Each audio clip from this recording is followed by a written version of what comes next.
Welcome dear students, आप सभी का एक बार फिर से स्वागत है मेरी यूट्यूब चैनल टेस्टी मैथ में। चलिए देखते हैं फिर से एक इंपॉर्टेंट टॉपिक जो हमारा ट्राइंगल से रिलेटेड है। और आज ये चैप्टर हम लेके आए यहाँ पे कोई कॉन्सेप्ट रिवीजन है। इससे पहले भी मैंने जो वीडियो बनाई है वो कोई कॉन्सेप्ट रिवीजन के, लेकिन आज जो चैप्टर है वो ट्राइंगल का है। इसी से रिलेटेड बहुत सारे जो टॉपिक हैं वो आज हम देखेंगे और बहुत ही आसानी से हम उनको जल्दी से उसको रिविजन करेंगे। ठीक है, देखते हैं सिमिलर फिगर्स। सबसे पहला जो हमारा टॉपिक है वो क्या है? Similar figure. सिमिलर फिगर आप जानते ही हैं, सिमिलर फिगर वो फिगर होती हैं जिनकी जो देखने में कैसी है, यानी कि उनकी जो शेप है वो तो सेम लगती है, सेम होती है, लेकिन उनका साइज क्या है वो नॉट नेसेसरीली द सेम।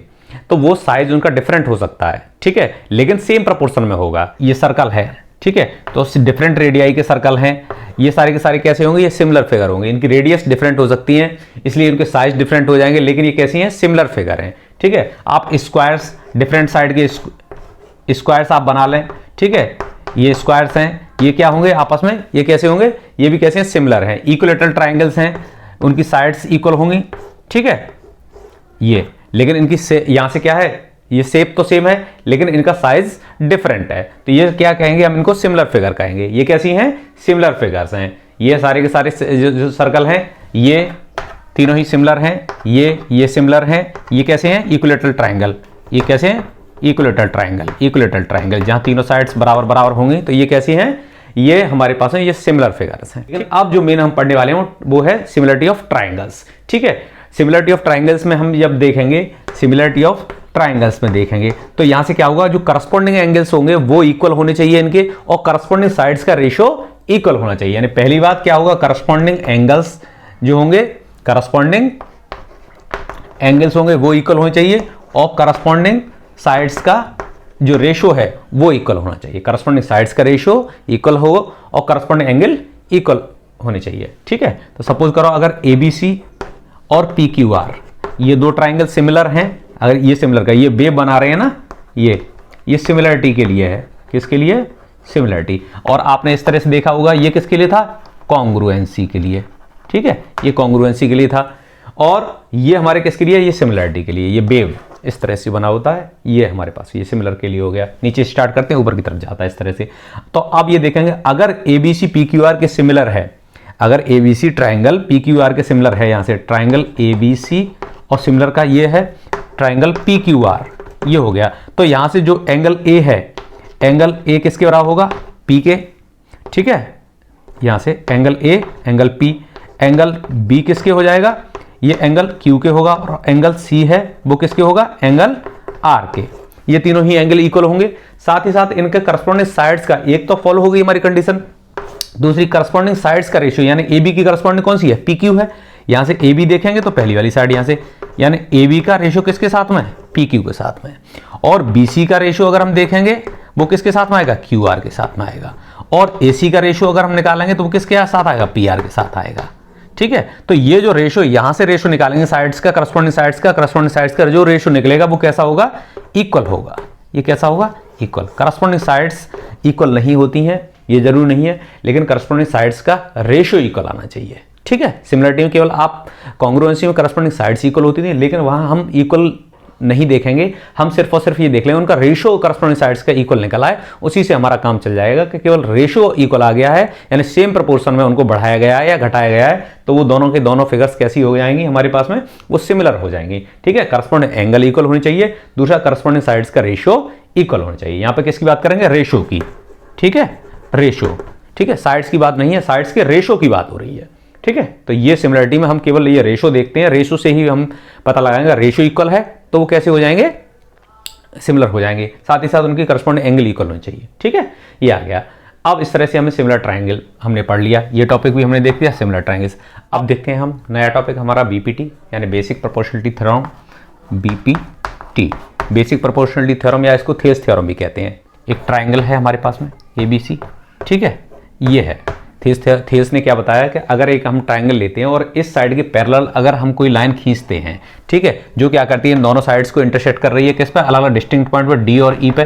तो ये जो लाइन है पैरेलल जो हमने इसकी खींची है, इस साइड की पैरेलल खींची है, वो क्या करेगी? बची हुई इन दोनों साइड्स को सेम रेशियो में डिवाइड करेगी। यानी यहां से जो होगा AD अपॉन में DB इधर का, वो रेशियो AE अपॉन EC के बराबर होगा, ये सेम रेशियो में डिवाइड करेगी। DE कब? जब DE हम किसके पैरेलल हैं? BC के, इस साइड के। और इसी से हम कॉरोलरी भी बना लेते हैं। क्या बना लेते हैं? कॉरोलरी। बहुत सारी कॉरोलरी बन जाएंगी। इससे क्या करेंगे, यहाँ से पार्ट अपॉन पार्ट ले रहे थे, पार्ट अपॉन पार्ट ले रहे थे, लेकिन अब क्या होगा, यहाँ से अगर हम कोई पार्ट यानी कि ये हिस्सा अपॉन ये फुल भी ले सकते हैं। यहाँ से 4 हमारे पास में पार्ट बन जाएंगे। इससे अगर हम AD ले रहे हैं तो AD अपॉन AB लिख सकते हैं, इसको ये ले रहे हैं। अगर हमने इधर AD लिया है तो इधर AE लेंगे, अपॉन में AC हो जाएगा। एक तो ये बन गया।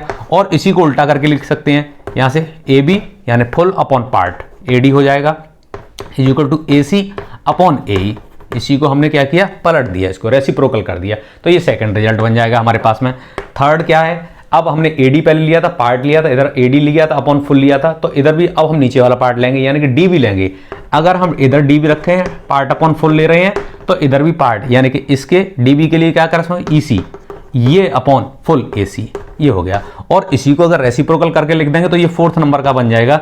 उल्टा कर देंगे इसको, यानी कि full upon part DB is equal to AC upon EC। ठीक है, ये बन गए। ये 4 जो रिजल्ट हैं वो किससे निकल रहे हैं, BPT से ही बनते हैं। ठीक है, तो ये हमारे कॉरोलरी हैं, इनको भी लगा सकते हैं पार्ट अपॉन फुल दोनों साइडों में। ठीक है, ये कर सकते हैं। तो सेम रेशियो में करिएगा जब ये लाइन क्या है, इसके पैरेलल है। ठीक है, इसके पैरेलल है और बची हुई साइड्स को 2 डिस्टिंक्ट पॉइंट पर E और D पे काट रही है। तो ये जो यहाँ जो साइड्स का जो रेशियो होगा वो कैसा होगा, इक्वल होगा। ये किसने बताया, थेस ने, इसलिए इनके नाम पे ये थेस थ्योरम रख दी। इनको बेसिक प्रोपोर्शनलिटी थ्योरम भी कहते हैं। बाकी इसका कन्वर्स क्या है, अगर ये पैरेलल है तो ये रिजल्ट आता है, लेकिन इसका कन्वर्स क्या हो जाएगा, कन्वर्स किसके लिए, कन्वर्स के लिए, कन्वर्स किसका, BPT का। कन्वर्स क्या है, जैसे ये ट्राइंगल है, ठीक है, यहाँ पे अगर ABC दे रखा है, अगर कोई यहाँ से जो रिजल्ट दे रखा है, यहाँ पे कोई D और E पॉइंट दे रखे हैं और वो हमने लाइन खींची, तो जो पॉइंट है यहाँ से AD और DB का अगर रेशो बराबर आएगा, AD और DB का रेशो AE और EC के बराबर आएगा। यहाँ से ये रेशो, इधर का रेशो इसके बराबर आएगा, तो जो DE क्या होगी, पैरेलल हो जाएगी किसके, BC के। यहाँ से ये रिजल्ट निकला, जो DE होगी वो क्या होगी, पैरेलल टू BC। यही कन्वर्स है इसका, यानी कि ये लाइन किसकी होगी, पैरेलल टू थर्ड साइड हो जाएगी। DE is parallel to third side.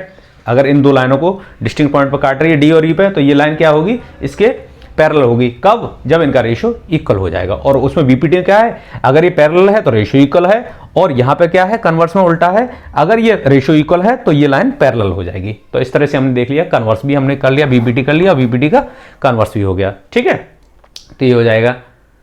अब हम इसके बाद में आते हैं, कोई कॉन्सेप्ट रिवीजन है, इसलिए इसको मैं जल्दी से जल्दी करने की कोशिश कर रहा हूं। है केवल आपको उसी रिवीजन करना है फटाफट इसको, क्योंकि अब मुझे ऐसी उम्मीद है कि आप ये सारी चीज़ें अच्छी तरीके से सीखे होंगे। केवल अब आपको वो समझने की ज़रूरत है, केवल आपको कोई कॉन्सेप्ट की ज़रूरत है। ठीक है, इसलिए आप इसको, इस वीडियो को बहुत जल्दी के हिसाब से इसको समझें, न कि मैं यहाँ इसको अच्छी तरीके से समझाने के हिसाब से नहीं मैंने बनाया है इसको वीडियो, क्योंकि इसमें एक ही एक टॉपिक बहुत देर लगाएगा। ठीक है, अब केवल आपको ये सरसरी नज़र में आपको केवल रिवीजन के हिसाब से बता रहा हूँ मैं। ठीक है, तो बस अब आपको देख लिया, यहाँ से कन्वर्स देख लिया। Criterion of similarity of triangles, अगर यहाँ से 3 ही क्राइटेरियन है 6 नंबर के, 5th नंबर के लिए क्राइटेरियन, अगर 2 ट्राइंगल्स हमारे सिमिलर हैं ABC और PQR, ठीक है, तो अगर ये सिमिलर हैं तो इनके लिए पहली क्राइटेरियन क्या थी हमारे पास में, एंगल सिमिलरिटी की थी। तीनों एंगल ना लेके हम केवल एंगल सिमिलरिटी निकाल सकते थे वहाँ से, यानी दोनों के करस्पॉन्डिंग एंगल इक्वल हो। अगर ये नहीं मिल रहा है तो तीनों साइडों का रेशियो इक्वल हो जाना चाहिए, इसकी करस्पॉन्डिंग साइड्स का रेशियो इक्वल हो जाना चाहिए। थर्ड, अगर ये भी नहीं है तो 2 साइड्स तो हमारे पास इनका रेशियो इक्वल आना चाहिए, साथ ही साथ इनके बीच की जो इनका इंक्लूडेड एंगल है वो इक्वल होना चाहिए। करस्पॉन्डिंग साइड्स का रेशियो इक्वल हो और उनका जो इंक्लूडेड एंगल है वो इक्वल आ जाना चाहिए। ये क्राइटेरियन किसकी थी, सिमिलरिटी ऑफ ट्राइंगल्स के लिए। ठीक है, तो ये आप इस तरह से निकाल सकते हैं कि या तो तीनों एंगल से मतलब ये है केवल 2 एंगल आप निकाल दें, उसी से पता चल जाएगा तीनों ही होंगे इसके, क्योंकि थर्ड एंगल ऑटोमेटिक बराबर हो जाएगा, क्योंकि टोटल सम क्या होता है, एंगल सम प्रॉपर्टी से 180 होता है।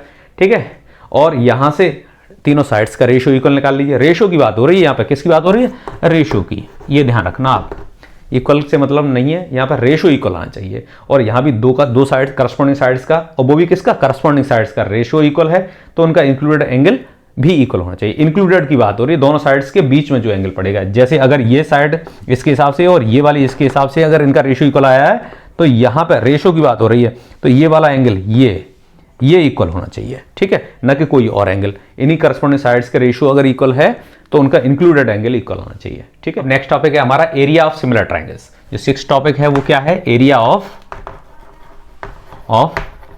सिमिलर ट्राइंगल्स, ठीक है। ये आप देख लें इसको, ये 7th वाला टॉपिक, ये तो हमने कहाँ है 6 वाला, ये वाला अब हम कवर कर रहे हैं, एरिया ऑफ सिमिलर ट्राइंगल्स। आप देखेंगे 2 ट्राइंगल्स दे रखे हैं हमारे पास में, ABC, ठीक है, और PQR। ये देखें ये सिमिलर हैं, ये हम जो फॉर्मूला बताने वाले हैं ये केवल किस पर फॉलो करेगा, ये किसी सिमिलरिटी के ऊपर है। अगर दोनों ट्राइंगल सिमिलर होंगे तो इनका एरिया, यानी कि एरिया ऑफ 1, ये फर्स्ट वाला 1 नंबर वाला और ये 2nd नंबर वाला, इसका एरिया इसका जो रेशो होगा इनकी करस्पॉन्डिंग साइड्स के रेशो के स्क्वायर के इक्वल होगा। AB अपॉन क्या करेंगे, PQ, और यहां से अगर हम BC लेते हैं तो वो QR होगा, और यहां से अगर हम AC लेते हैं तो ये PR होगा। इनके रेशो का स्क्वायर, रेशो का स्क्वायर, रेशो का स्क्वायर। अब ये किसी को भी ले सकते हैं आप, ठीक है। और आप ये बात और एक याद रख लें कि क्या चीज, जो करस्पॉन्डिंग साइड्स हैं उनका रेशियो तो इक्वल होता ही होता है। जैसे अगर हमारे पास में AB और PQ, ये तो साइड्स दे रखी हैं, ये तो होंगी BC अपॉन यहाँ से QR होगा और AC अपॉन PR होगा। ये करस्पॉन्डिंग साइड्स का रेशियो, ये तो सारे इक्वल होंगे ही होंगे। साथ ही साथ इनके लिए अगर इनकी मीडियन है, जो मीडियन होगी वो भी दोनों की क्या होगा, उसी रेशियो में होंगी। इनके पेरीमीटर है वो भी सेम रेशियो में ही होंगे। इनके एल्टीट्यूड हैं दोनों के ही, वो भी सेम रेशियो में होंगे, ठीक है, इस तरह से। या फिर इनकी ये हाइट भी कह सकते हैं, हाइट और ये हाइट, ये सारे के सारे क्या है, इनका रेशियो सेम ही होगा। अगर ये ट्राइंगल्स कैसे हैं, 2 सिमिलर ट्राइंगल्स हैं, तो ट्राइंगल ABC सिमिलर है ट्राइंगल PQR के, ठीक है। तो इस तरह से करस्पॉन्डिंग साइड्स का रेशियो तो इक्वल होता ही है सिमिलर ट्राइंगल्स में, लेकिन इनकी मीडियंस का भी रेशियो वही आता है, वही इनकी पेरीमीटर का भी होता है, वही इनका एल्टीट्यूड का होता है, वही इनकी हाइट का होता है। यानी 2 ट्राइंगल सिमिलर हैं। अगर करस्पॉन्डिंग साइड्स नहीं मिल रही हैं, अगर उनकी कोई भी चीज़ अगर हमें दे रखी है करस्पॉन्डिंग वाली, मीडियन दे रखी हो, चाहे पेरीमीटर दे रखे हो, चाहे उनका एल्टीट्यूड दे रखे हो, चाहे हाइट दे रखे हो, कोई भी दे रखे हो, वो उनका सबका रेशियो कैसा आएगा, इक्वल ही आएगा, ठीक है। तो आप किसी से भी इसकी वैल्यू निकाल सकते हैं, ठीक है, ठीक है। अब इसके बाद आता है पाइथागोरस थ्योरम। 7th नंबर पे क्या है, पाइथागोरस थ्योरम। पाइथागोरस थ्योरम तो आप पढ़ते ही चले आ रहे हैं बहुत दिनों से। पाइथागोरस थ्योरम आप क्या है, सपोज करो आपके पास में ये राइट एंगल ट्राइंगल है कोई ABC, ठीक है। तो यहाँ से जो AC होता है हाइपोटेनस, ये किस में है, पाइथागोरस राइट एंगल के लिए होती है। AC का स्क्वायर क्या होता है, हाइपोटेनस का AB का स्क्वायर प्लस BC का स्क्वायर, बस ये मेन रिजल्ट है इसके लिए। अगर इसका कन्वर्स अगर हमें देखना है, कन्वर्स क्या हो जाएगा, अगर ये रिजल्ट है इफ, और ये किस में है, एंगल, यहाँ से जो ट्राइंगल ABC कैसा है, वो कैसा है, राइट ट्राइंगल है, तब है ये राइट एंगल ट्राइंगल है, तब इसका हाइपोटेनस का स्क्वायर किसके बराबर होगा, AB square plus BC square के। अगर हमारे पास में ये रिजल्ट दे रखा है AB का square is equal to AC का स्क्वायर, हाइपोटेनस का square is equal to AB का स्क्वायर प्लस BC का स्क्वायर गिवन है, तो ये जो AC है डायगोनल, ठीक है, इसके सामने वाला एंगल कौन सा पड़ेगा, B, तो यहाँ से जो एंगल B है वो क्या आएगा, राइट एंगल हो जाएगा। ये इसका कन्वर्स है, ठीक है। एंगल AC यानी A पॉइंट वर्टिसेस दे रखा, C दे रखा है, तो इसके अलावा जो B रह गया उस वो एंगल क्या होगा, राइट एंगल होगा। यानी AC दिया हुआ है हाइपोटेनस, तो यहाँ इसके सामने क्या पड़ेगा, B एंगल, वो राइट एंगल होगा, ठीक है। तो इसके लिए पाइथागोरस भी हो गई यहाँ से और कन्वर्स भी हो गई। पाइथागोरस थ्योरम क्या है, हाइपोटेनस का स्क्वायर किसके बराबर होता है, बची दोनों साइड के स्क्वायर के सम के इक्वल होता है, ये रिजल्ट, ठीक है। ये है किसका, पाइथागोरस का, ठीक है। तो यहाँ से अब देखते हैं मिड पॉइंट थ्योरम। 9th है हमारा मिड पॉइंट थ्योरम, ठीक है। मिड पॉइंट थ्योरम क्या होती है, मिड पॉइंट थ्योरम के लिए जैसे कि ये ट्राइंगल हमारे पास में दे रखा है, ठीक है। इस ट्राइंगल में ABC हमारे पास में कोई ट्राइंगल है, और अगर AB का मिड पॉइंट D है और AC का मिड पॉइंट E है, अगर हम इन मिड पॉइंट को मिलाएंगे तो ये जो लाइन खींची है ये क्या होगी, जो थर्ड साइड बची काटने जिनको इंटरसेक्ट कर रही है उसके अलावा जो थर्ड साइड है उसके पैरेलल होगी और हाफ होगी। यानी यहाँ से क्या होगा, जो DE होगी वो क्या होगी, BC के पैरेलल होगी, एक कंडीशन। सेकंड क्या होगा, जो DE होगी वो हाफ ऑफ BC होगी, ये होगी सेकंड कंडीशन। तो ये होती है मिड पॉइंट थ्योरम, ठीक है। अगर इन 2 पॉइंट्स के मिड पॉइंट को अगर हम मिला के एक लाइन खींच रहे हैं, वो क्या होगा, एक थर्ड साइड के पैरेलल होगी और हाफ होगी इसकी, ठीक है। तो D is parallel to BC and D is half of BC, ये हो जाएगा, ये मिड पॉइंट थ्योरम हो गई। अब लास्ट वाला टॉपिक क्या है, 10th, ये देखते हैं angle bisector theorem. Angle bisector theorem. Angle bisector theorem क्या है? सपोज करो इस तरह से एक ट्राइंगल है ABC, ठीक है, ये हो गया एंगल बाइसेक्टर। आप जानते हैं कि एंगल बाइसेक्टर क्या होता है। ये जैसे सपोज करो ये AD हमारे पास में, अगर एंगल बाइसेक्टर होगा तो ये वाले एंगल कैसे होंगे जिसको ये बाइसेक्ट करा, ये बराबर बराबर होंगे, ठीक है। अगर सपोज करो ये अल्फा है तो ये भी अल्फा होगा, बराबर बराबर होंगे, तो ये AD क्या बोला जाएगा? एंगल बाइसेक्टर बोला जाएगा। तब यहां से अगर ये साइड A है, ये B है, ये C मान लें, इसको D मान लें, इतने पार्ट्स को यहां से यहां तक, यहां से यहां तक, ठीक है, ये A हो गई, ये B, तो इनका जो रेशो होगा A और B का, A/B, तो अगर A ऊपर रखा तो इधर C ऊपर रखेंगे, C/D, इसके बराबर हो जाएगा, ठीक है। जैसे क्या होगा? A/B = C/D। अगर A ऊपर है तो A की साइड वाला ये हिस्सा C ऊपर रहेगा, इधर B है तो ये नीचे रहेगा इसके लिए, ठीक है। तो AB = C/D। तो इस तरह से ये एंगल बाइसेक्टर भी हमारा कंप्लीट हो गया, यहाँ से मिड पॉइंट और ये एंगल बाइसेक्टर ही आएगी। तो ये यहाँ पे आज हमने जल्दी से जल्दी फटाफट इसमें क्विक रिवीजन किया है, सुपर फास्ट रिवीजन किया है, जिसमें हमने इसके एग्जाम के हिसाब से, क्योंकि अब ज़्यादा टाइम नहीं बचा है आपके हिसाब से इसको रिवीजन करने के लिए ये वीडियो बनाया है। तो आप इसको एक सरसरी नज़र में एक फटाफट इसको रिवीजन कर सकेंगे, जिससे कि आपके एग्जाम में आप इसको आसानी से इसको अप्लाई कर सकें, ठीक है। तो बस इसको जल्दी से आप रिवाइज कर लें और जिससे रिलेटेड जो क्वेश्चन उनको अटेम्प्ट करें, ठीक है। और सेकंड पार्ट भी मैं इसका बनाऊंगा, वो भी लेके आ रहा हूँ जल्दी आपके लिए, ठीक है। तब तक के लिए थैंक यू, धन्यवाद।